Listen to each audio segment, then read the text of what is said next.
안녕하세요. 김태원의 현명한 투자자 방송 시작하겠습니다. 오늘은 포스코 DX에 대해 좀 말씀을 드리겠는데요.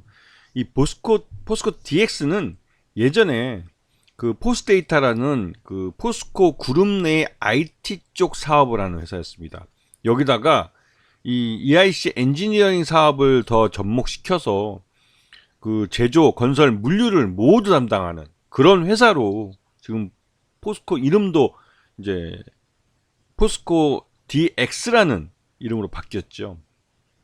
가장 뭐 회사 이름이 많이 바뀐 회사 중에 하나인데요. 포스데이터에서 포스 ICT, 그리고 이제는 포스코 DX라는 다소 생소한 이름으로 바뀌었죠. 하지만 이 회사는 포스코 그룹 내 모든 ITC 사업을 다 관장하고 있기 때문에 매출 규모도 꽤 되고 수익성도 굉장히 좋은 그런 회사입니다.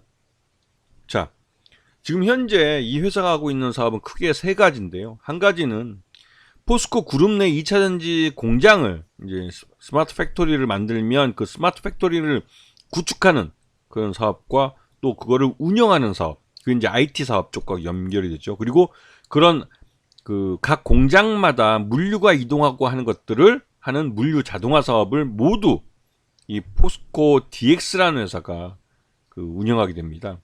그러다 보니 포스코 그룹 내 서로 내부 일감으로 일어나는 일들은 모두 이 포스코 DX를 통해서 한다는 말이 나올 정도로 그렇게 내부 일감에 대한 의존도가 굉장히 높은 업체죠.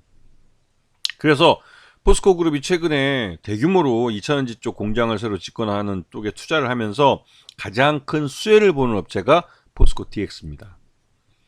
지금 보시게 되면 포스코 DX 중에 EIC 쪽, 즉 스마트 팩토리를 구축하고 운영하는 쪽에 있어서 이 EIC 쪽 그 매출이 계속 늘고 있는 걸 볼 수 있습니다. 그리고 이제 영업이익률도 굉장히 높게 책정이 돼 있죠. 그러다 보니 EIC 쪽 사업이 많아지면 많아질수록 포스코 DX의 수익은 굉장히 좋아지는 그런 모습을 보이고 있습니다. 그리고 이 IT 쪽은 내부 일감이기 때문에 이쪽은 스마트 팩토리를 구축하고 나서 그 구축한 그 스마트 팩토리를 운영하는 데 들어가는 IT를 제공해 주는 건데요. 이런 쪽은 점점 그 그러니까 운용 수익률이 떨어질 수밖에 없는 거죠. 이거는 그리고 물류 창고, 물류는 늘어나면 늘어날수록 수익률이 높아질 수밖에 없습니다. 그래서 이제 물류 쪽 그 수익률도 양호한 편이고요. 그래서 전체 매출액 중에 지금 3분기까지 해서 매출액 그 64%가 엔지니어링 쪽에서 발생하고 있고, 그 다음에 그 시스템 운영, 용역 쪽에서 또 23%가 발생하고 있습니다. 그래서 지금 3분기까지 누적해서 연결 포괄 손익계산서를 보시게 되면 이 매출액이 굉장히 급증하고 있는 것을 알 수 있고요. 영업이익도 거기에 따라서 늘어나고 있고, 분기 순이익도 작년에 비해서 동기 비해서 거의 더블이 난 상태입니다. 그리고 이 포스코 홀딩스의 최대주는 지금 65%를 갖고 있는 포스코 홀딩스인데요. 포스코 DX의 최대주가 이 65%나 갖고 있기 때문에 최대주 지분이 전체 66%에 달합니다. 그러다 보니 이 포스코 DX가 말 그대로 실적이 난다 하면 주가가 그러니까 고배당도 받을 수 있다는 생각에 몰려들기 때문에 여기는 뭐 계속 품절주가 될 수밖에 없는 그런 상황이 돼버린 거죠. 그래서 이쪽은 한번 주가가 상승으로 방향을 잡으면 좀 지속적으로 가는 그런 경향이 있습니다. 그리고 최근에 이 포스코 DX를 이 거래소로 이전 상장하는 게 승인이 됐습니다. 이제는 거래소 업체가 되기 때문에 기존에 코스닥에 있을 때보다는 훨씬 더 많은 펀드들이 이 포스코 DX를 다무려 할 가능성이 큽니다. 그리고 이 회사의 매출이나 시가총액을 봤을 때 그러니까 그 코스피 200 종목에 들어갈 수도 있기 때문에 이 포스코 DX에 대해서는 손치매가 들어올 수밖에 없는 거죠. 그래서 최근 들어와서 이 12월 달 들어와서 갑자기 포스코 DX 주가가 급등하는 모습을 볼 수 있는데요. 이것은 거래소 이전 상장에 맞춰서 인덱스 펀드 쪽에서 이 포스코 DX를 먼저 선취매했다고 볼 수가 있습니다.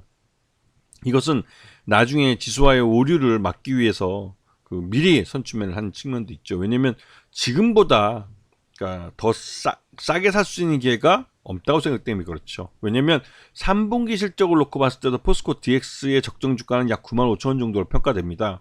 내년에도 여전히 이 포스코 DX는 이 포스코 그룹 내 2차전지 공장들에 대한 투자가 이루어지고 거기 공장 운용에 들어가는 IT 서비스를 제공해 주기 때문에 그에 대한 내부 일감이 꾸준히 늘어날 것으로 예상되고 있고 그에 따른 실적 호전이 계속 이어질 가능성이 큰 업체입니다. 그래서 포스코 DX는 포스코 그룹 내 2차전지 사업이 성장할수록 그 실적이 좋아질 수밖에 없고 또 여기에 대한 투자가 2차전지에 대한 투자를 늘리겠다고 해왔기 때문에 그에 대한 반사이익을 볼 수밖에 없는 회사입니다. 그래서 포스코 DX는 예전 방송에도 그렇지만 포스코가 얼마나 2차전지 쪽에 투자를 할 것이냐라는 그 비전을 제시하면 그 비전을 제시한 것에 따라서 실적이 증가할 수밖에 없고 실적이 증가하면 주가도 당연히 오를 수밖에 없는 상황이죠.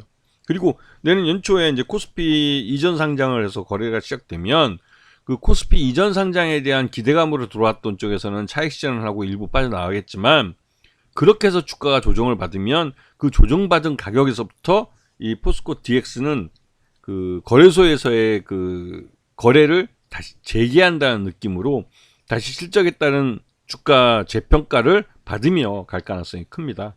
이런 부분들을 주목해서 봐야 될 종목이죠. 아시겠습니까? 자, 오늘 방송 여기서 마치겠습니다. 감사합니다.